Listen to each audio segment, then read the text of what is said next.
Lakota chief stood alone after the storm took his camp. A widow stayed through the rebuilding. The first thing I remember is the silence after. Not the wind. The wind was still screaming, still pulling at what little the tents had left behind. But there's a silence underneath a storm like that once you stop fighting it. Once you understand it's already won.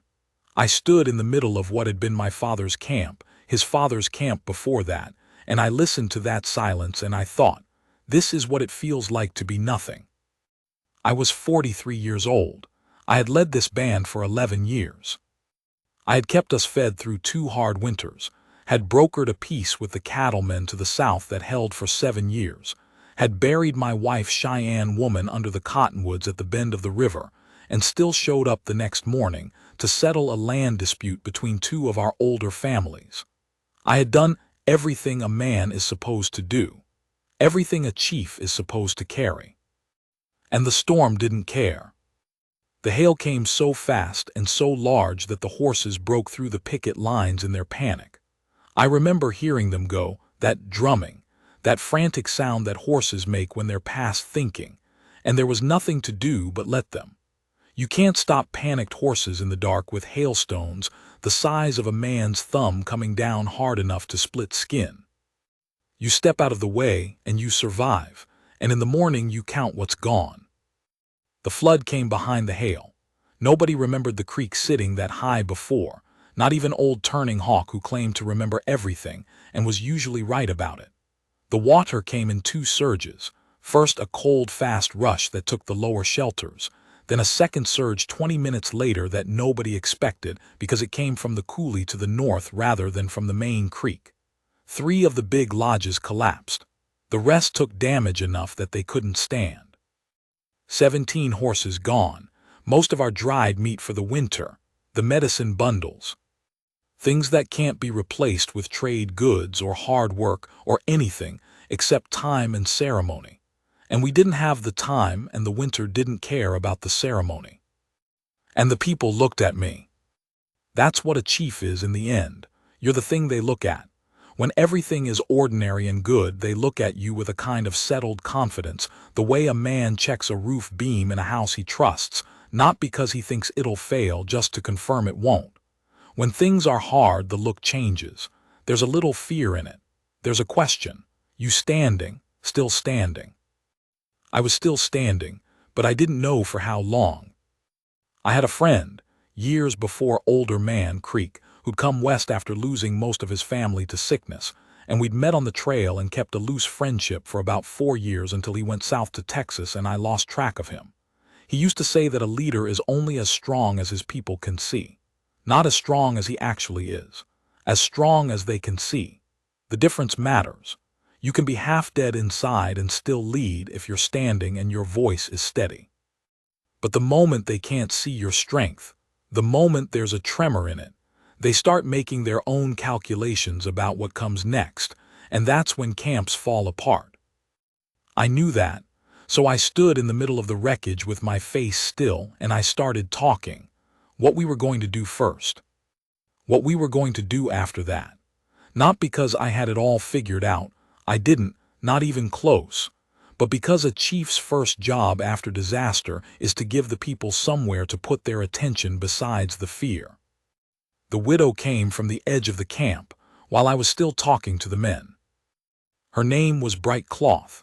That's the nearest English we'll get to it. The actual sound of it is softer than that, with the emphasis in the middle, but Bright Cloth is close enough in meaning. She was Oglala, not our band originally.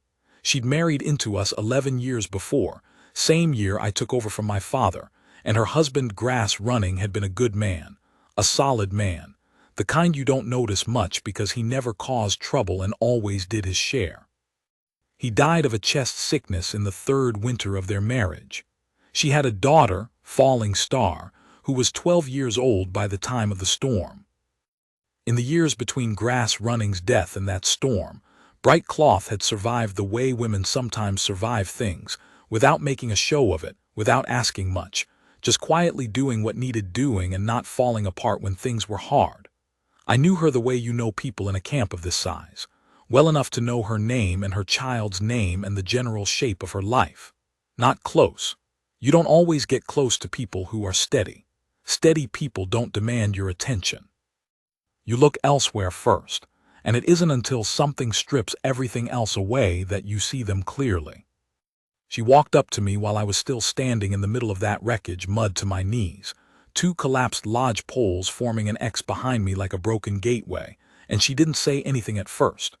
She looked at the damage with the same kind of assessing look I've been trying to maintain myself, the look that catalogs rather than grieves, and then she looked at me. That direct Oglala way, not rude, not soft, just straight.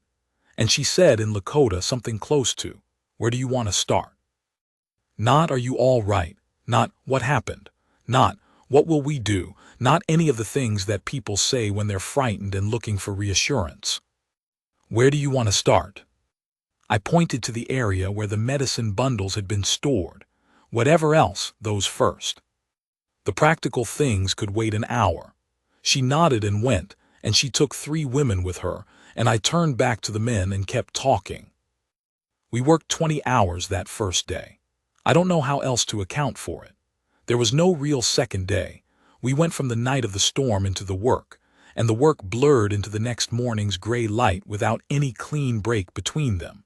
And when I finally let myself stop and drink something, my hands were so stiff I could barely close them around the cup. Bright Cloth had organized the women and the older children into recovery teams before I'd even thought to do it formally. She'd assessed the lodge poles before I'd gotten there.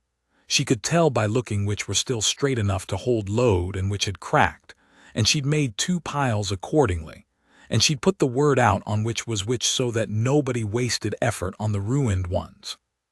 She'd gotten the horses that remained into a proper rope corral before they could drift further, using her daughter Falling Star and 2 other children as living fence posts at the corners, keeping them in place with gestures and their voices, which was clever.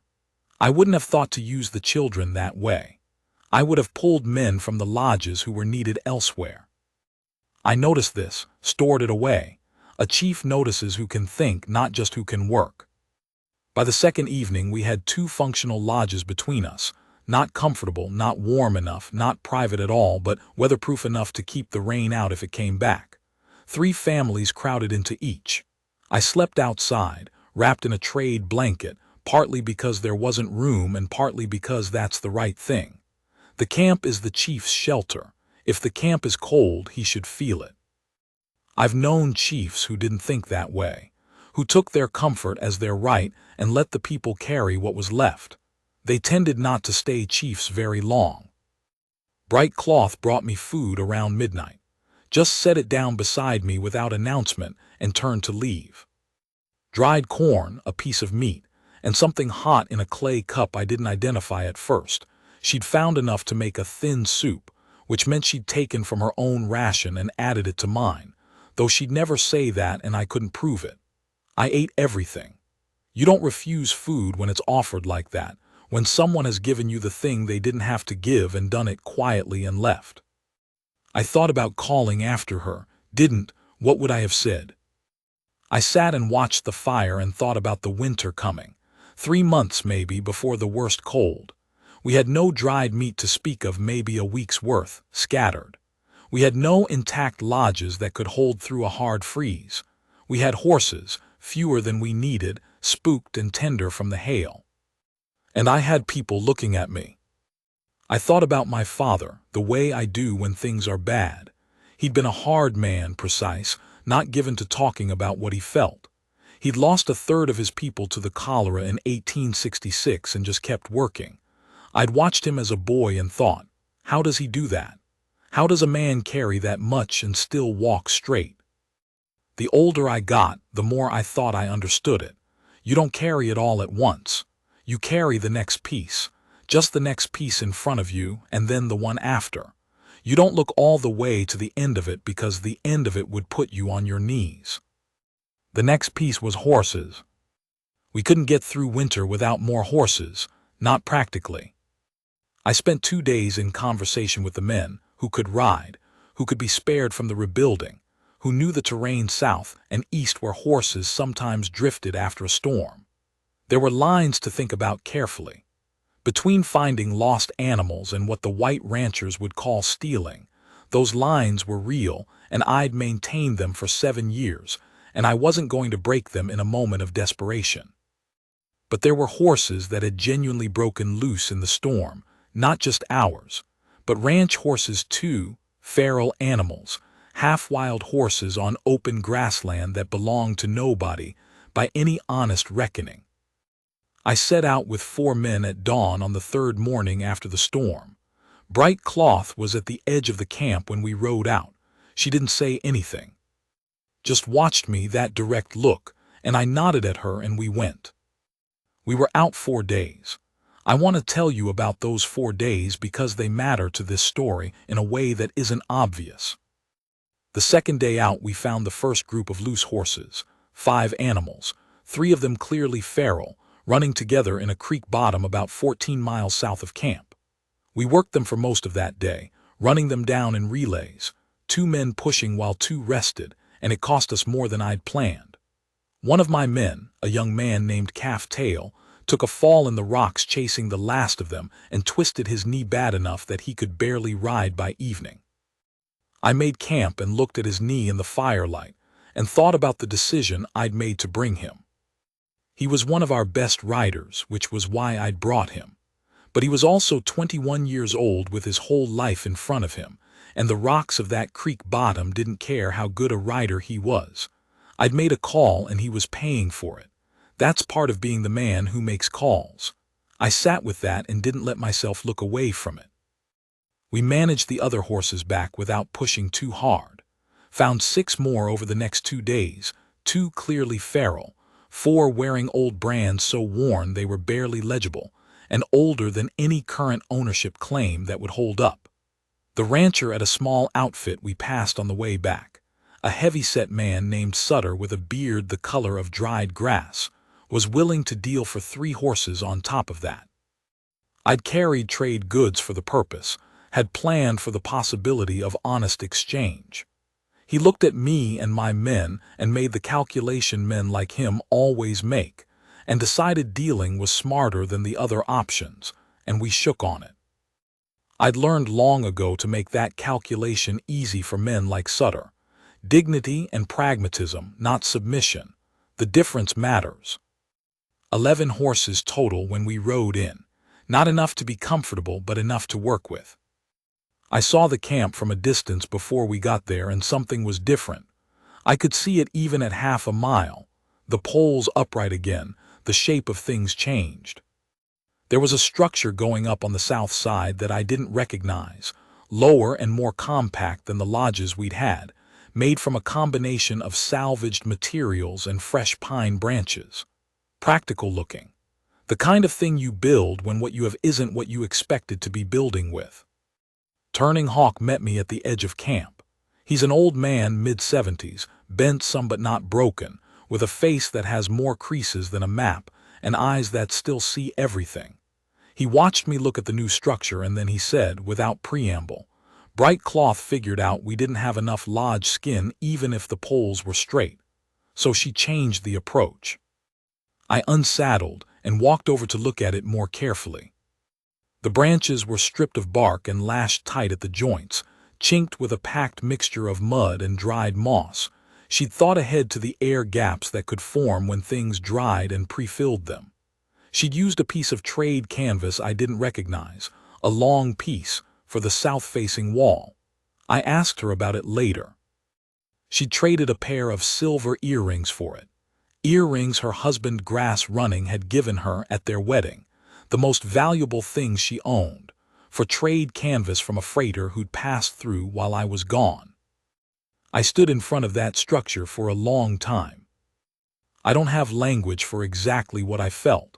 It wasn't simple gratitude. It was something more complicated than that, a kind of recognition, I think. The feeling you get when you see someone doing precisely the thing that needs to be done, without being told, without asking for acknowledgement, with the kind of calm intelligence that doesn't announce itself. I'd lost Cheyenne Woman 6 years before. I had my memories of her, all of them precious to me, but grief does something to your sense of what's possible. It makes certain things feel like they belong to a different life, a finished one. I hadn't let myself think much about the next years, not in any personal way. Just the camp, just the work. Standing in front of that structure bright cloth had built from what was left, I started thinking differently. I didn't let myself follow the thought very far, but it was there. There's something that happens to a man when he's been the one carrying everything for long enough. You forget what it feels like to have someone carry something for you. Not just help, plenty of people help. Carry. The specific weight of someone deciding that your burden matters to them and picking up a piece of it without being asked. You forget, and then it happens again, and you feel it the way you feel cold water on your face when you've been half asleep, sudden and clean and more real than anything. Bright cloth didn't set out to do that for me. I want to be careful about this because it matters. She wasn't doing any of what she did for my sake in the early part of it. She was doing it for the camp, for Falling Star, for the survival that was everyone's concern equally. She was competent, and she saw what needed doing, and she did it. And what she saw and did happened to include things that mattered to me. But there came a moment, and I can tell you the exact moment, because it's cut into me, where what she was doing became something else. 3 weeks after the storm, we had 4 lodges functional. The horses were settling.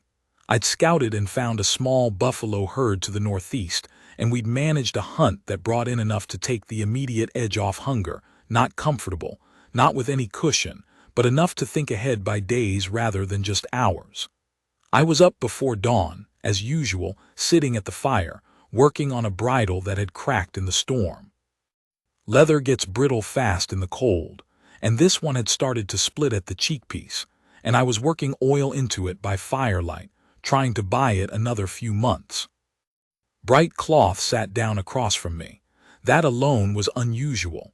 People in the camp give me the early morning, it's understood, not by any rule, just by the way things work. She sat down across the fire and didn't say anything for a little while, just watched me work the leather. Then she said, "You're not sleeping." I said I was sleeping enough. She said she'd been watching the fire since before midnight, that I'd come to it 3 times. I kept working the leather. She let the silence run its length. Then she said, "The camp is going to survive this winter. I want you to know that I believe that. I'm not saying it to make you feel better. I'm saying it because I've looked at what we have and I've looked at what you've done and I think it's enough. It's going to be thin and hard. There'll be days worse than today, but it's enough." I didn't answer. The fire crackled. One of the horses shifted in the rope corral and breathed out into the dark. And she said quietly, not soft exactly, more the way you say something you've decided to say and are just going to say, she said, "You've been carrying this alone since Cheyenne woman died. Everyone can see it. You probably can't, but I'm sitting here telling you that you don't have to." I didn't say anything for a long time. The cheek piece needed restitching where the crack had run through. I focused on that. After a while I said, "What are you saying?" She said, "I'm saying I see what you are. I've seen it since the first morning after the storm. I'm saying the camp sees it too, even if they don't say it out loud. And I'm saying you don't have to be alone in this." I looked up from the bridle then. She was watching me across the fire, straight as she always was, that Oglala directness with no shyness in it, but something else too. Something decided. Like she'd thought about what she was going to say for a long time and said it, and she wasn't going to walk it back or soften it or pretend she'd meant something smaller. I said, "That's a serious thing to say to a man." She said, "I know what I'm saying." Then she got up and went back to her shelter. And I sat there with the bridle in my hands, and the fire going down, and the cold coming in from the north. And I thought about a woman who would trade her wedding earrings to build a warmer camp for people who weren't even her blood kin, and who would sit down across a fire in the dark and tell a man she saw what he was. I didn't sleep after that either, but it was a different kind of not sleeping. I want to tell you about the winter that followed, because you have to understand what it asked of both of us. It was one of the worst in 20 years. That's not me remembering it harder than it was. Turning Hawk said so, and he'd lived through the winter of 1856 and two others nearly as bad, and he said this was worse than all of them except one. The snow came in October, hard and early. The herd we'd found and hunted in September drifted far south before we could make a second run, taking our best winter meat opportunity with them. We had to cut the horse grain rations to make sure the people ate, and horses on reduced grain get mean-tempered and lose condition fast, which creates problems in a camp that depends on them. There were 8 days in January where the temperature didn't come up to what your bones could stand, even inside the lodges. 8 days straight. You forget what that's like unless you've lived it, the cold as a constant pressure, not dramatic, just always there, always taxing. The way dead is always there. Every fire takes more wood than it should. Every piece of clothing is a little less warm than you need. Children get sick. Old people get quiet in the way that worries you. I made decisions in that winter that I don't always feel good about, even now. I traded away things I shouldn't have traded, a rifle that had belonged to my father, a piece of beadwork that had taken 3 women a full summer to make, for staples we needed immediately. You make those trades and you tell yourself the winter will end and you can recover what you've lost, and that's true in terms of things. You can recover things. But the rifle was my father's and I don't feel good about it. I pushed men on 2 hunts that came back empty. Empty hunts in January are a specific kind of failure. You've burned calories you can't afford to burn, and you've worn the horses in cold that's hard on them, and you've come back with nothing. After the second one, I sat outside in the dark for a long time without going in. And the first of those 2 hunts, I had Calf Tail ride it with us, the same young man who'd hurt his knee coming down in the rocks. I told myself it had healed enough. I was wrong about that. He came back from that hunt with the knee worse than it had been, and it never fully healed right after. He walks with a hitch to this day. I know what that hitch cost him and I carry it.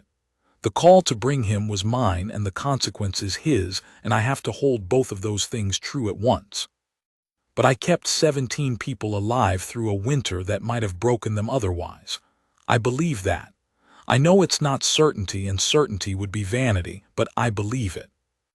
Bright Cloth was at my side for most of it. Not in the formal sense, we weren't married until the spring, after the hardest part was done. I want to be exact about the order because it matters. She stayed before there was any kind of claim. She stayed when leaving would have been the sensible thing, the easier thing, the thing with clear justification. She had a daughter to protect. She had kin at the agency 3 days' ride south. She had options that a widow with a child is entitled to take. She stayed. She made her own decisions, pulled Falling Star through, did her own carrying, and also came to the fire before dawn to sit with me in the dark and say the things that needed saying. She was remarkably good at that. At saying what needed saying without dressing it up or softening it into something useless. There was a morning in February when word reached us that 2 families had decided they couldn't hold out where we were and were going to try to make it to the agency for winter rations. I had built part of the camp's resolve on the argument that we were better where we were, that the agency rations were unreliable, that the journey there in February was its own risk, that we had what we needed if we were careful. And there was truth in that argument. But when those 2 families pulled their belongings together and hitched their horses and left, I felt something in me that I don't have a good word for. Not fear exactly. More like the sound a wall makes before it cracks. I told Bright Cloth about it that morning. Not in many words. I'm not a man who uses many words for what he feels, probably to a fault. Just, I don't know if I made the right call keeping us here. She was quiet for a moment, looking at the fire. Not the considering her words quiet, more the quiet of a person who has thought about this before and is choosing now to say it. She said, "You didn't make that call for yourself. You made it because you believed it was right for the people. Whether it turns out to be right is separate from whether it was right to make it the way you made it." I said, "That's a cold comfort if people suffer for it." She said, "Yes, welcome to being a chief." And she smiled when she said it. Just slightly, just at the corner of her mouth, the specific kind of smile that means I understand what you're carrying and I'm not minimizing it, but you're still here and so am I. It was the first time I'd laughed since the storm. Not a long laugh or a happy one, just a short sound that was better than the silence. The two families who left made it to the agency all right. They lost one horse to the cold on the journey, which hurt them, but they got there. They came back in spring and I didn't hold their leaving against them. A man makes the call he has to make for his own family. I understand that. But we made it too. There's one more piece of that winter I need to tell you, because it changed something in me that the rest of the winter hadn't touched. It was the last week of January. I had been awake for most of 2 days dealing with a dispute between two of the men, a stupid dispute, the kind that only happens when people are cold and hungry and frightened and have nowhere to put it, so they put it on each other. It was resolved and it was fine, but it had taken everything I had to get there without the kind of fracture that could split a camp. I came back to the fire at about 2 in the morning and sat down and I could not make myself get up. Not sick, not injured, just done, emptied out. The particular kind of exhaustion that isn't in your body, but somewhere deeper than your body. I sat at that fire and I thought, I am not sure I can do this anymore. Not the next morning. The morning after that I'd be fine, I knew that. But right then, at 2 in the morning at the end of January with the cold pressing down on the camp and the people asleep and trusting me to be steady, I was not sure I could do it. Bright Cloth came out of her shelter. I don't know if she heard me sit down or if she'd been awake already. She came and sat across the fire and she looked at me and she didn't say anything for a long time, just looked. Then she said, I need to tell you something. I said, go ahead.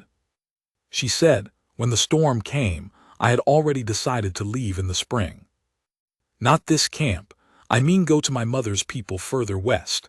I'd been alone a long time and Falling Star was getting older and I thought we needed more family around us. I had it planned.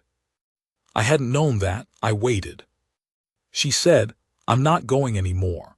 I want you to know that it's not because I have to stay. It's not because there's nowhere else. I am telling you that I looked at what you are and what you carry and I made a different decision. That decision is not going to change. I looked at her across the fire. She was dead serious, not solemn exactly, just that certain. The way she was about things she'd decided. I said you could still go, in spring. I wouldn't hold it against you. She said, I know you wouldn't. That's part of why I'm not going.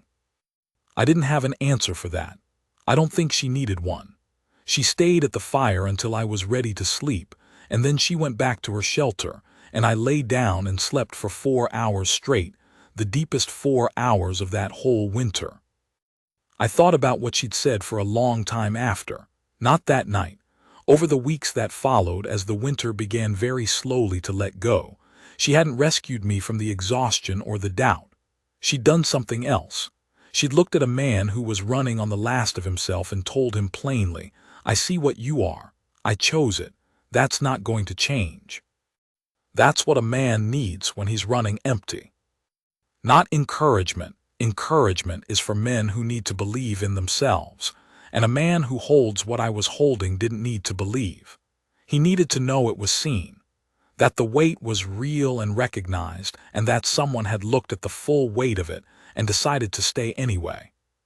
She gave me that, and I got up the next morning and kept going.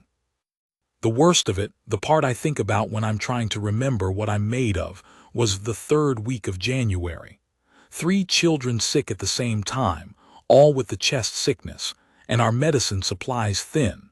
Bright Cloth knew more about that kind of sickness than I did. She'd nursed Grass running through 3 bouts of it before the final one that took him, and she'd learned things about it that nobody had explicitly taught her, learned by watching and adjusting and trying things and seeing what worked. She made a steam treatment using certain herbs and a technique with hot stones and a draped blanket that I'd never seen before. I don't know where she got it. Maybe from her grandmother. Maybe she figured it out herself. All 3 children recovered. I watched her work through those 3 days and I thought, this woman carries her knowledge like she carries everything else. Quietly, without announcement, without needing to be recognized for it. She just pulls it out when it's needed. I thought about Cheyenne woman.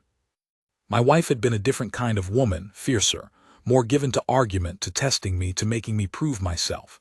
She had loved me hard and fought me hard, and those 15 years with her were the best and the most difficult of my life. I don't compare them. You can't compare people you love. But in that January, watching Bright Cloth work through the night over those sick children, I thought, I had 15 years with Cheyenne woman, and I thought that was my portion. I thought that was the measure I'd been given, and the rest was just work. And maybe I was wrong. A man can be wrong about what he thinks he's been given. The break came on a morning in early March. I've never been able to agree with anyone on the exact date. We weren't keeping close count by then, but it was early March, the sky coming lighter later and staying lighter longer in a way you feel before you consciously notice it. I woke before dawn and stepped out of the shelter, and the cold was still hard, but there was something different in it. A quality. The bite had changed. By mid-morning the sun had come through in a way it hadn't in weeks, the bright, flat, reaching light of late winter rather than the weak gray of the deep of it, and the south-facing slopes started to show bare ground at the edges, just the very tops of the grass coming through where the snow had compressed and thinned. Not spring. Not even close to spring, but the turn. I walked up to the rise to the east of camp and stood there and looked at it. Miles of white with those first brown and pale green edges showing where the ground was winning back. The sky was the color of the inside of a shell. The cottonwoods at the bend of the river were still bare, but the branches had a different look. Not the dead gray of deep winter, but something slightly warmer. The wood holding a faint color that meant the sap was moving again.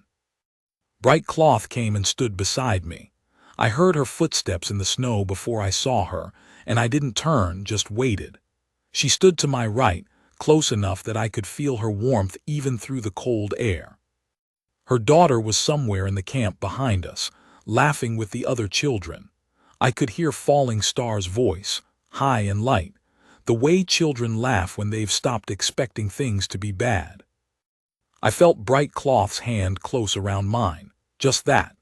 Her fingers around mine, sure and warm, no hesitation in them. She didn't say anything. She just stood there and looked out at the same thing I was looking at. And I understood something, standing there, about what we'd just come through. It hadn't broken me.